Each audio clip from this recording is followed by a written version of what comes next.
Hi, this is Sandy Baird with what's going on this week and this month. I'm here with my colleague, Eric Agnero, who is a citizen journalist and a expert in foreign affairs, in particular affairs which affect Africa. And so we're here today to discuss all those events that have been happening in Africa over the past couple of months, and also some local issues which have been proven to be very timely between our city and the chief of police. But first, Eric, you're just back from Africa, right? Yes. And you're back from West Africa. From West Africa. From what country? From Senegal and Ivory Coast. So give us a report. Senegal is, in fact, one of our new sister cities, right? Senegal what city is it? Thiès, which is a city. We had a map. Yeah, in the outskirts of Dakar, with a young, dynamic mayor who's male eager, or female? Male, but very young compared to the rest of the leadership across Africa, because Senegal just maybe went through a revolution, not a big revolution, but at least a change in its leadership, bringing new leaders, a president who's not even 40 or early 40s, a prime minister in the same range of age, and then the whole political class, the whole political class that has been, changed literally.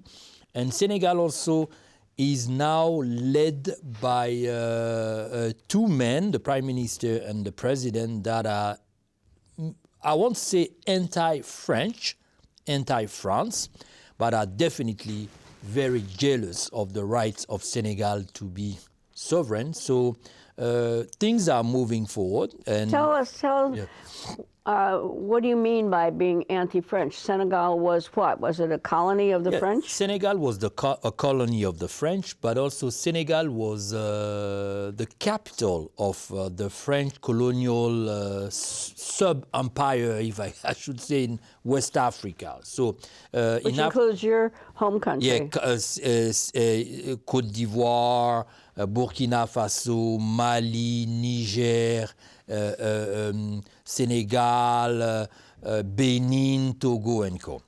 But what is interesting is that there is a movement.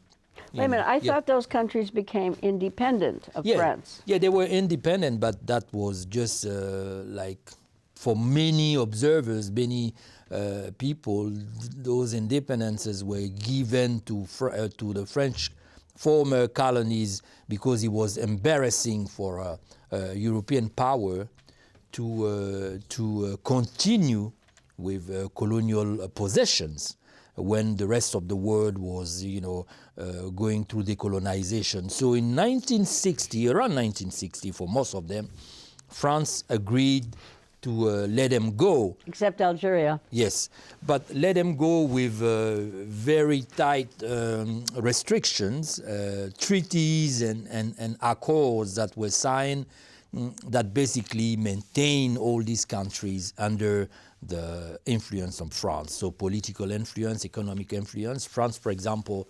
has a priority on exploiting resources in Africa, in Francophone Africa, and France is controlling the currency. They have a common currency of all these former colonies use the same currency, which is controlled by France. So, but it's not the franc.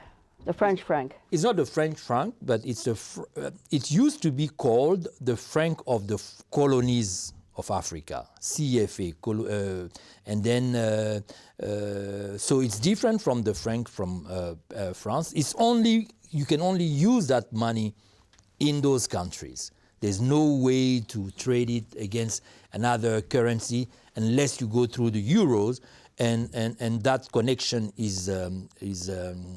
is provided by France. So France, basically people in those countries cannot use the money outside of the country. Uh-huh. Yeah. Okay, so you were in our sister city, is that correct? So I went to see that sister city. And that sister city was proposed by Ali Dieng. Ali Dieng, who's also from this part of Africa. He grew up over there. So I met with his friends that are today managing the city.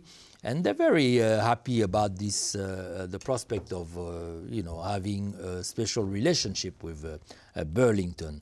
And as you know, it's this move, at least this visit that I made, is part of a larger effort to put together all the sister cities of Burlington and kind of create a movement of citizen diplomacy. And you're involved in that? Yes. So we hope to be back to Senegal. I mean, to take some of our of the members and administrators of the sister cities to Senegal or other countries with which we have relations. Yeah. Including one in Palestine. Yeah, including in Palestine, which you Bethlehem. Bethlehem. Mm-hmm. What is the status of that anyway? It is the Burlington, Bethlehem, Arad Sister City program. It's a tripartite agreement between Burlington, Bethlehem, which is the Holy Land, and it's in Palestine, the birthplace of Christ. Yeah. And also we have a sister city in Israel as well called Arad. I'd love to revive that and see what we could do to help bring peace in that region. But also in Senegal.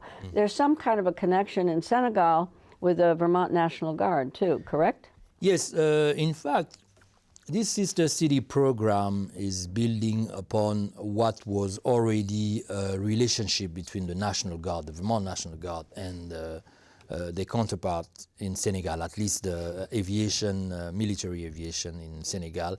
Our boys here have been providing training to some of the pilots and military personnel from Senegal who come to Burlington for some internship or capacity building.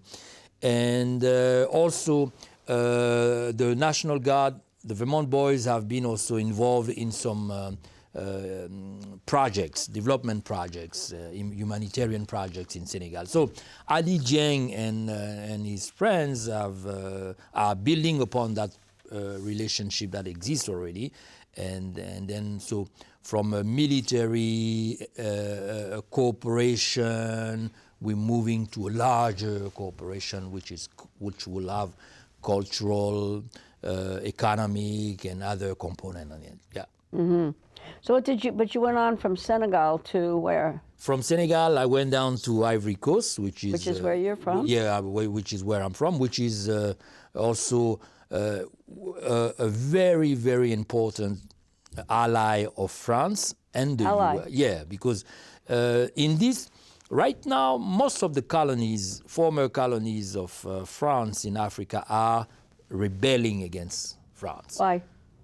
Because they think that it's about time, that a relationship, of a colonizer with a former colonized nation ceases.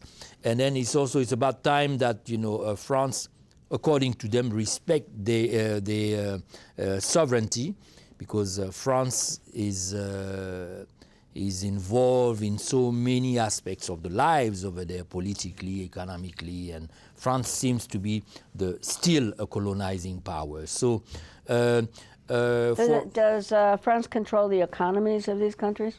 Indirectly, but clearly, France has its say. First of all, because of the currency that those countries uses, that is linked to France. But also because France, as a former colony, and all those treaties that they made those countries sign before, they give them their independence, have access to the resources. France decides, most of what happened over there. But the most important thing recently was that those countries was after the assassination by NATO of Gaddafi in Libya. Okay, but explain that a bit. Yeah. 'Cause most of our viewers don't know a thing about any of this. A few years ago, I mean, 10 to like a decade ago, there was a leader in Africa called Muammar al-Gaddafi, who was not in good relations with the Western powers because he was accused to be behind. I mean, Libya was found to be behind the explosion of an airplane. It was an act of terrorism, the Western world said. So, but also Libya was a very powerful country in Africa. They had money, they had oil, and all Libyans were, even though they were under the rule of Gaddafi, whom many people saw as a dictator, were living a good life. And really? Then, yeah. It's everybody in Africa wanted to move to Libya because it's a place where education, housing, social service, women's rights, somehow, because Gaddafi was a revolutionary. His guard, personal guard, was made of women.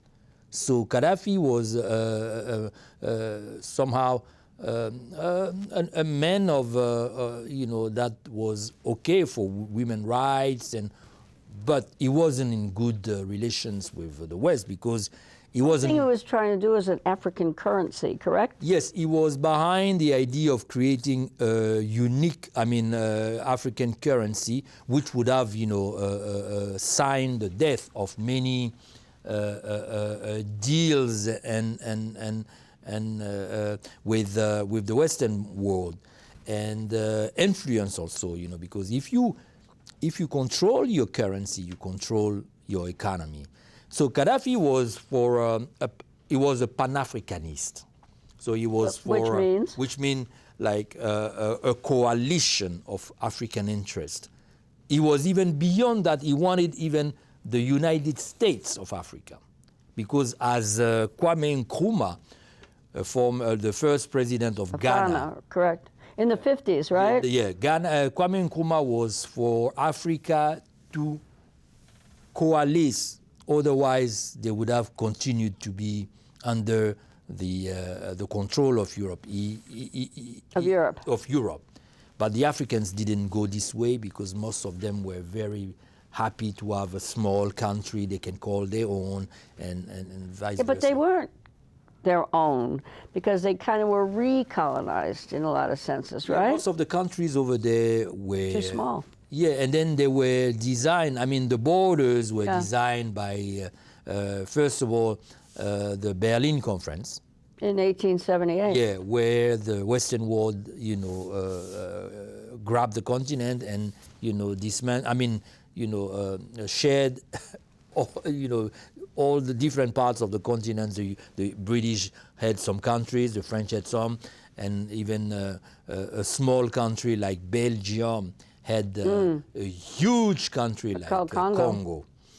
So those countries are artificial for most of them, or except maybe a few former kingdoms that were, within the actual borders that they have. So now Gaddafi was for regrouping all this country under one currency and maybe under one government. That's why he was a defender of the African Union, which is the equivalent of the European Union. He was hoping that this body will defend the interests of Africa. But it's without counting with the insistence of the European nations to be there, because they still get their resources from Africa. So, so much so that recently, recently also, some people say that it's a result of the dismantling of Libya and the killing of Gaddafi. All the chaos that, resulted from this operation by NATO, and that involved the U.S. heavily, and Obama was the president at that time, I think. Yes, he was. So as a result of this chaos, a lot of terrorist groups that were used actually by the Western powers to topple down Gaddafi, they had a lot of guns and a lot of arms in their hand, and then they didn't have much to do, so they came back to those countries in the Sahel and starting to... Sahel. The Sahel is like that band of land from the Atlantic Ocean to the Horn of Africa, between the desert and the forest. So it's a kind of desert and savannas, but the Sahel is where you find Mali, Senegal. French speaking. Yeah. Yeah. So those terrorists have been very active, so much so that they were threatening governments. Mali government, Niger, and those governments called the European to help them fight those terrorists. In other words, the old colonial powers. So the French and the European came, but they didn't do much in getting rid of the terrorists. In fact, they are proof that they are good buddies with the terrorists, that they used to frighten those governments so that they can sign, quickly some treaties with France to come back to help them. It didn't work well. The countries were not able to curb down terrorism, so they turned to Russia. Because they think that France didn't want to really get rid of the terrorists. China mostly for business, but Russia as a military ally. So Russia has got military power in those countries? Yes, Russia has been helping Burkina Faso, helping Mali, helping Niger fight the terrorists. And but also it comes with an increasing influence politically, economically of China and Russia, which is not in the good interest of the West. So West Africa and the Sahel region in particular is the theater of a new geopolitical war between the West and the West and Russia. I would say the West and the emerging global South powers. That's interesting. Yeah, that's very interesting. So what's the deal? The deal is today. And so what did you find when you were there? I found that France is leaving soon, because so what happened? France has military bases across this region. So does the U.S.? In Africa, in Ivory Coast, in Senegal. So recently, President Macron, the president of France, announced that the French soldiers are going to leave the region, but that but he made a very, very insulting comment that I would like us to watch on video, if possible, and then we come back. We can understand what's going on, right? If we listen to, we watch this video. Ils ne partiront pas de certains pays. Ils ont juste dissous le dispositif. Vous ne les verrez plus dans des bases, mais dans les ambassades, ils seront là. Ils vont constituer des sociétés de sécurité pour sécuriser leurs sociétés qui existent dans ces pays-là. Mais les soldats seront là. Mais vous ne les verrez plus en tenue ou rassemblés dans des bases. C'est tout ce que ça veut dire. Ils vont se réorganiser, mais seront là.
Tout ce que nous savons, c'est que si vous voulez une rupture avec ces forces impérialistes, c'est simple, on dénonce les accords. Tout commence par là-bas. Et je pense que l'exemple du Tchad, en tout cas, est palpable. Ils ont commencé par dénoncer les accords. Sinon, si on ne dénonce pas les accords, juste dire que les bases quittent, on n'a rien fait. Parce que le problème se trouve dans les accords coloniaux de défense qui ont été signés depuis l'indépendance.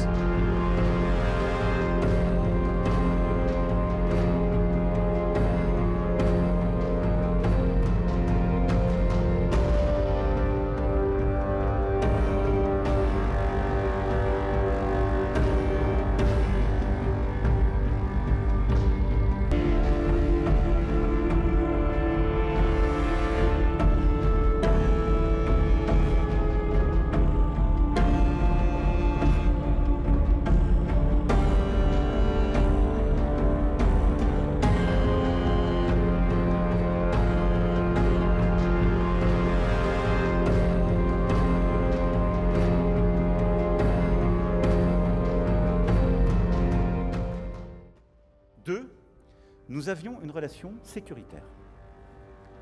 Elle était de deux natures, en vérité. Il y a une partie, c'était notre engagement contre le terrorisme, depuis 2013. On avait raison. Je crois qu'on a oublié de nous dire merci. C'est pas grave, ça viendra avec le temps. L'ingratitude, je suis bien placé pour le savoir, c'est une maladie non transmissible à l'homme. Mais je le dis pour tous les gouvernants africains qui n'ont pas eu le courage, vis-à-vis de leurs opinions publiques, de le porter, aucun d'entre eux ne serait aujourd'hui avec un pays souverain si l'armée française ne s'était pas...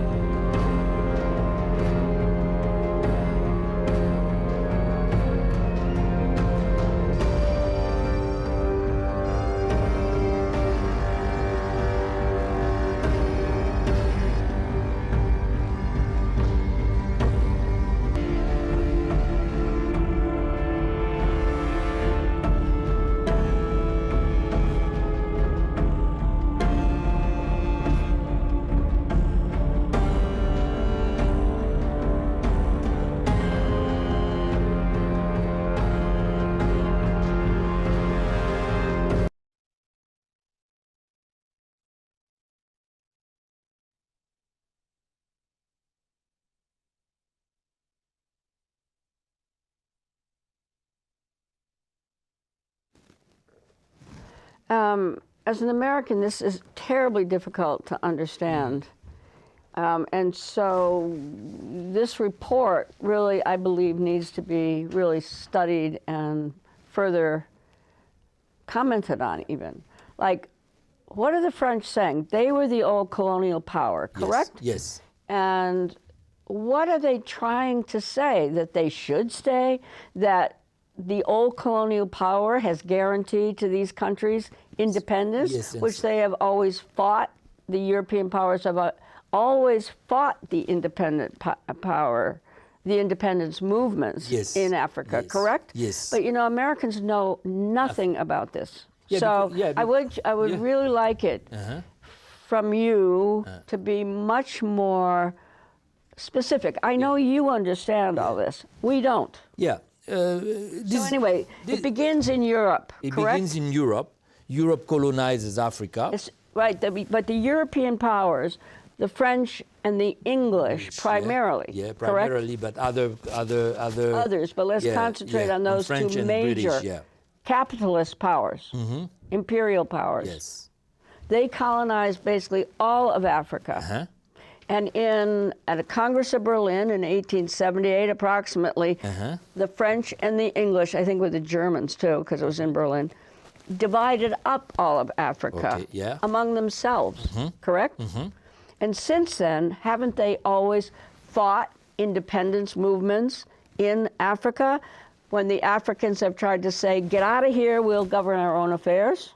Yeah, they always done that, and they always kept like a lackey over there to serve By the that you mean the leaders of... Leaders, yeah. So crooked elections, you know, heavy. They many times France have sent its military or some private military to do coup d'états in Africa. Against Against forces that were for a total Independence. Okay. Because there were maybe the Americans, because they see flags and they see those interesting discourse at the United Nations Assembly, maybe they think that these countries are independent. But it's the same way the U.S. has kept Latin America under its influence, even though those countries were independent. But the U.S. were there, changing leadership. Regimes, like in Cuba. So it's the same thing that France was doing with its former colonies. But also what is interesting is the U.S. also is part of it in Africa, because the U.S. was cited in the assassination of Lumumba, for example, Correct. in Congo. Because of this alliance of Western powers, which is today NATO, right. but also philosophically, ethnologically, and maybe racially, because it all proceeds from the division of the world according to race and maybe religion. So the U.S. is an ally of France. And Britain. As such, the U.S. doesn't question much of the attitude of France toward the former colonies. In fact, the U.S. comes and profit from the fact that and supports France. France also doesn't, mingle with U.S.'s affairs with Latin America. So it's how it worked. But today it's changing because there's a new dawn. Russia, that has always been in Africa, but was quite defeated somehow during Cold War, briefly. But the Russians have always been in Africa supporting the anti-imperialist movement. By which they have supported independence movements.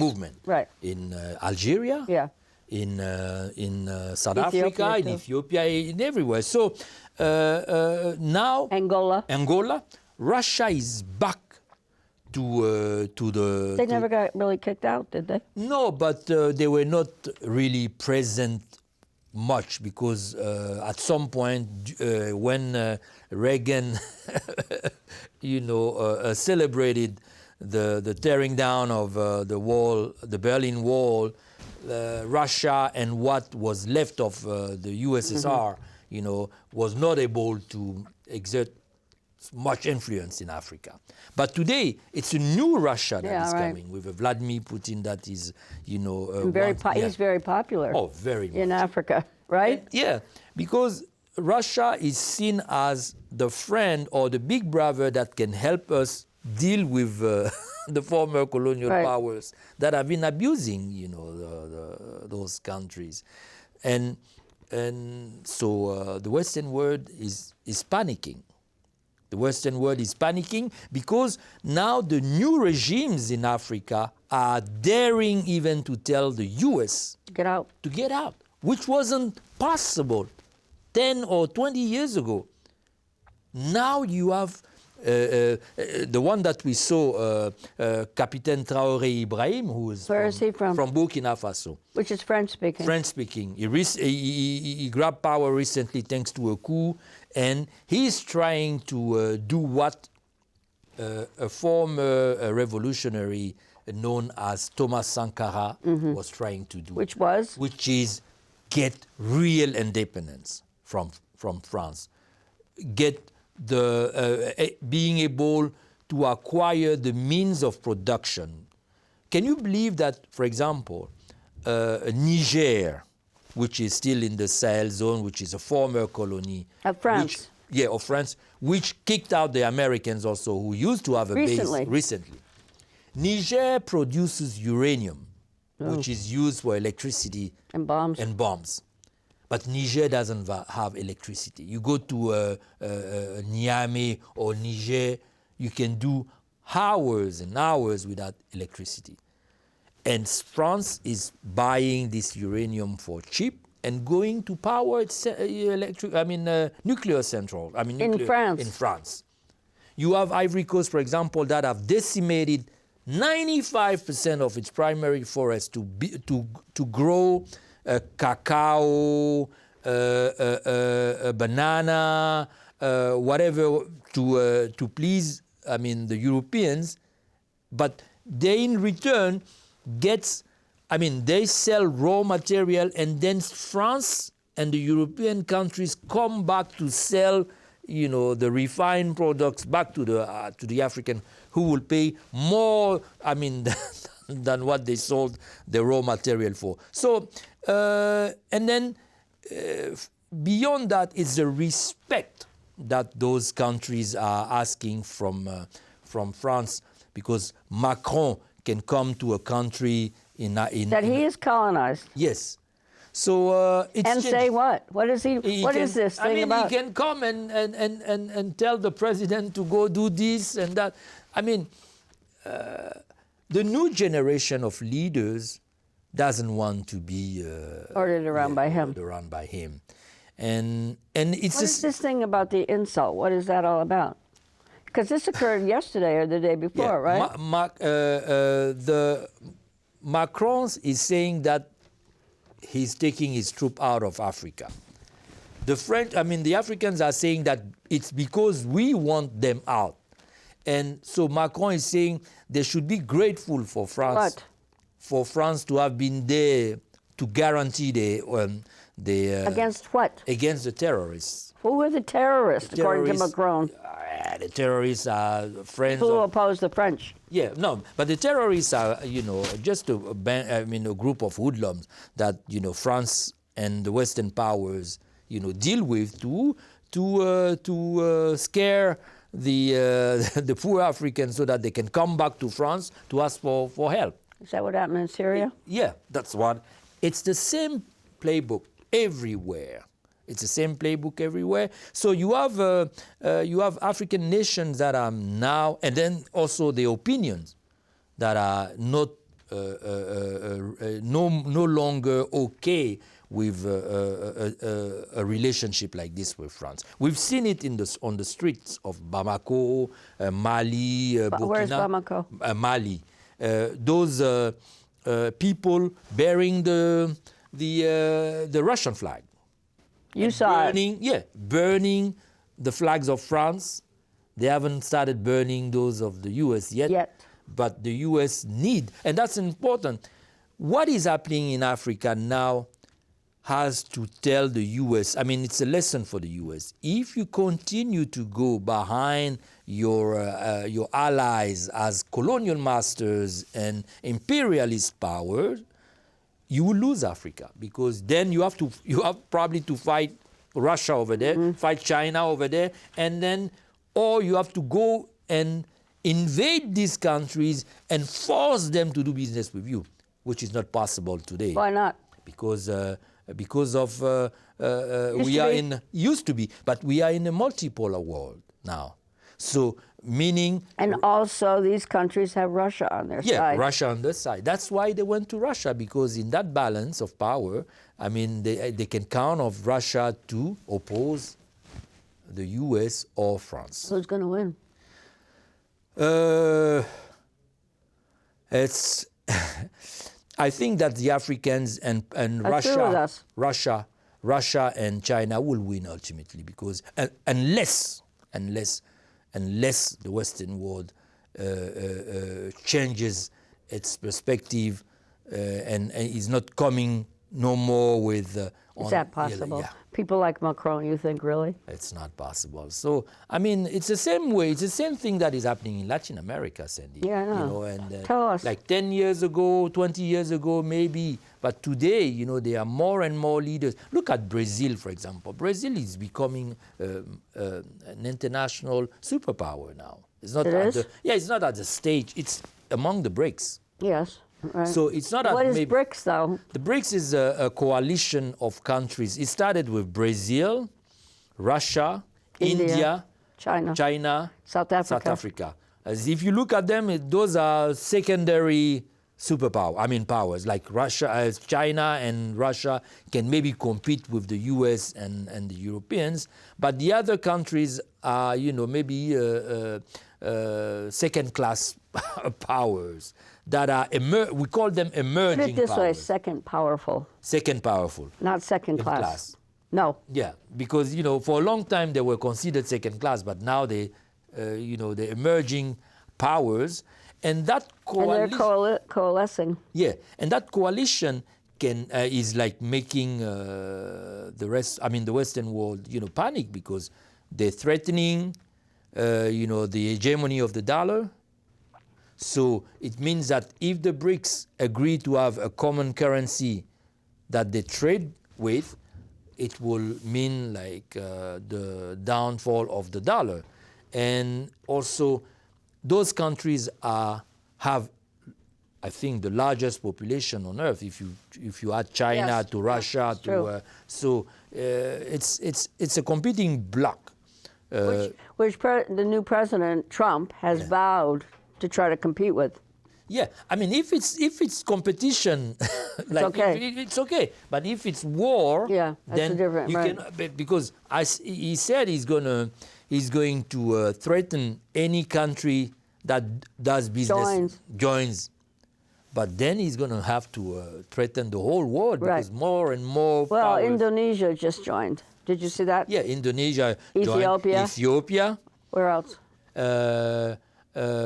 I think some countries in the Gulf. I mean, I think Qatar. I mean, I don't know if it's Qatar, but maybe. Yeah, some countries over there are joining, because, I mean, in terms of business, it makes sense. Mm-hmm. If you want to buy arms with China, you don't want to do it all the time in dollars, because China, I mean, it makes sense for those countries. And then it's today, in today's world, you go with whom you have interest. I mean, you can get a good deal. So unless, but the U.S. doesn't have much, I mean, doesn't have teeth anymore. What do you mean? They cannot control, I mean, they cannot force the way they were forcing the rest of the world to do what they want to do. A lot of countries are escaping. Can you imagine a country like Niger? Threatening. I mean, asking the U.S. to leave there, without... They did. They did. And they left. They left. I mean, this wasn't thinkable 10 years ago. That's why this report is so important. Yeah. So... Do you think most Americans understand anything about what's happening in Africa? No, they don't understand, unfortunately, because the news outlets, don't understand. And like, we have a common friend, Robin Lloyd, who sent me a report. Yeah, that's what I saw yesterday. From the New York Times. The New York Times is accusing the president of Burkina Faso, that young captain that we saw on TV, saying that he's a terrorist, is like killing some minority tribes and things. Is it true?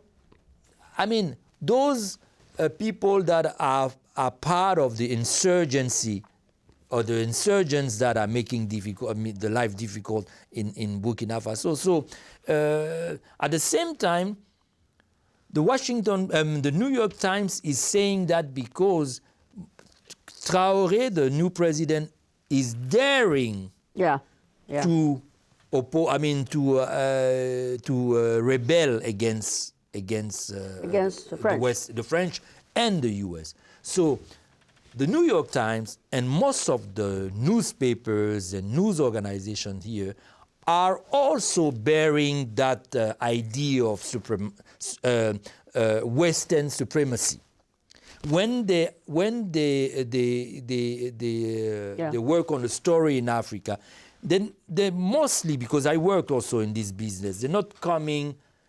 They're coming with the idea of the U.S. and the European are superior to those countries. So if those countries, so they will come back with, they have a playbook, they will come back with either those countries are sinking in civil war, chopping themselves with machete, but they're not saying that those machetes and those wars are being fueled by the multinational and the governments that are, protecting them, the Western government. They're not saying that, for example, the diamonds, the blood diamonds of Liberia were also, part of a bigger scam that, had Firestone, American company, making money in Liberia with rubber and other companies that were making money in Liberia. So the more chaos you have in those countries, the easiest is the way to get minerals for cheap. If Congo is not at war, you will have to pay cobalt and all these minerals at the right price. But if it happens in a war zone, then you can go have it like for cheap. So all this is coming to an end, I hope. But it will only happen if the Africans themselves work toward their real independence. Today they may be being helped by Russia. If that help is just to say France go home, then it won't do anything because the same mismanagement by those leaders will bring the country down. But if this chance that they have to rely on Russia, they can capitalize and say, okay, now we have freedom to operate. Let's do the reform. Let's invest into education. Let's fight corruption and make our countries better. So it will depend on the Africans themselves, because if the only pleasure and satisfaction is the satisfaction to tell your former colonizer go home, if that stops there, I mean, this is nothing. But if beyond ousting the French, it's like we're taking over our country, we're going to build it, we're going to educate our masses, we're going to provide health care, we're going to stop corruption, education, then those countries can rise to the level of the countries that came to colonize them. Because remember, those countries came to colonize because they had the Gatling gun. Exactly. The Gatling gun, which was produced down the street. They had the Gatling gun. They had also, some kind of military superiority that was due to the Industrial Revolution and many also, political reform, democracy and such. So it's so easy also to say that, the West went there, but it's in the human nature to try to expand, right? I mean, think so? I think that is, even among Africans, there are some... I think differently, but that's okay. There are some clans and some tribes that have tried to overcome... Right. Yeah, anyway. So, but it's also your ability to defend yourself, which you defend yourself mentally, but also, through your military, through your science, to many other things that make you more powerful. Okay, I think we've run out of time, but thank you. But this is just a start in report on Africa. We're going to do a lot of that, so that are we? We're going to do that, hoping to, Okay, this is also a whole branch of citizen journalism. Because the main press, number one, doesn't understand what's going on in Africa. To give them the benefit of the doubt. They don't understand, but neither do they want to understand. And which is really struggle against, as always, Western imperialism. It seems to me is what's going on. But we are at a time where other powers are emerging. So for the Africans, they will say, okay, when two elephants are fighting, there's two things that you can do. Either you stay away, but if you want to be in the middle, you're going to be crushed. So maybe the two elephants are going to crush each other. Yeah, Russia, China, and but I would have a whole different take in a way on Russia. Also, but that's for another day. That's for another day. Okay, thank you, and we'll see you next month. All right.